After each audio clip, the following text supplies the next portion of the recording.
সকালবেলা ঘুম থেকে উঠেই পাবদা মাছগুলো ভিজিয়ে রেখেছিলাম। আজকে পাবদা মাছ রান্না করব। এখানে না আজকে বেশ গরম পড়েছে, ওই 27 ডিগ্রি। আগের সপ্তাহেও 10 থেকে 15 ডিগ্রির মধ্যেই ঘোরাফেরা করছিল, তবে এই সপ্তাহে দেখাচ্ছে 25 থেকে 27 ডিগ্রির মতন টেম্পারেচার পাওয়া যাবে। তাই ভাবলাম একটুখানি পাতলা পাতলা করে পাবদা মাছের ঝোল রান্না করি, ঠিক মায়ের মতো করে।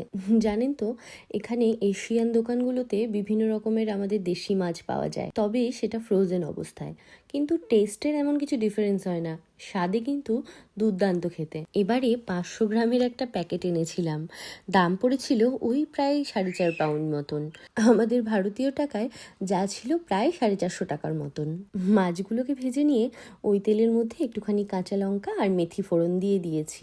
এরপরে কেটে রাখা বেগুনগুলোকে ওর মধ্যে দিয়ে হালকা করে নুন হলুদ দিয়ে ভেজে নেব। জানেন তো, মায়ের হাতের এই লঙ্কা কাটা ঝোলটা খেতে ভীষণ ভালো লাগে। আর এই রান্নাটা যখন আমি আমার শ্বশুরবাড়িতে প্রথম রান্না করেছিলাম, আমার শ্বশুর শাশুড়ি মা দুজনেই খেয়ে বলেছিলেন, বাহ বৌমা, তুমি তো দারুণ রান্না করো। প্রথমবার রান্না করে যখন এরকম প্রশংসা পাওয়া যায়, তখন মায়ের মুখটাই সবার প্রথমে মনে পড়ছিল। মনে হচ্ছিল, ইস, বাবা মাকেও যদি এই ঝোলটা খাওয়াতে পারতাম। কিন্তু যখন আমার বাবা মা আসতো, ওদেরকে বলতাম আমি রান্না করে তোমাদের খাওয়াই, আমার মা কখনোই আমাকে রান্না করতে দিত না। মায়েরা বুঝি এরমই হয়। এই যে আমার পাতলা পাতলা মাছের ঝোল মোটামুটি হয়ে গেছে, আর খেতেও দুর্দান্ত হয়েছে। দেশে তো এখন বেশ গরম পড়েছে, আপনারা কিন্তু চাইলে এই মাছের ঝোলটা এরমভাবে বানিয়ে খেতে পারেন। পাতলা পাতলা মাছের ঝোল গরমে একদম অমৃত। আজকে যেহেতু এখানে বেশ রোদ উঠেছে, তাই আজকে আমি প্রচুর কাপড় জামা ধুয়েছি, তাই ওগুলো মেশিন থেকে বের করে এখন সুন্দর করে মেলে দেব। আজকের ওয়েদারটা এখানে এত সুন্দর, মনে হচ্ছে ঠিক দেশেই আছি, শুধু কাছের মানুষগুলোই অনেকটা দূরে। আর আমার মেয়েটা দেখেছেন কত বড় হয়ে গেছে, ও মাকে একটা একটা করে ক্লিপ দিয়ে হেল্প করছে।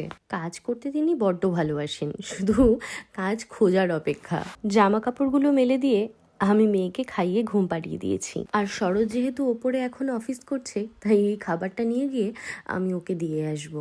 এরপরে খাওয়া দাওয়া শেষ করে লম্বা একটা ঘুম দিয়ে আমরা রেডি হয়ে বেরিয়ে পড়েছি একটু হাঁটাহাঁটি করার জন্য। আর সামনের সুপার মার্কেট থেকে একটু টুকটাক কিছু বাজারও করার ছিল। আর দেখুন, সূর্যের আলোটা এত সুন্দর করে সবুজ ঘাসের ওপরে পড়েছে, চোখ জুড়িয়ে যাচ্ছে দেখে। এত সুন্দর ওয়েদার আর এত সুন্দর দৃশ্য দেখে শ্রেণিকাকে আমি নামিয়ে দিয়েছি।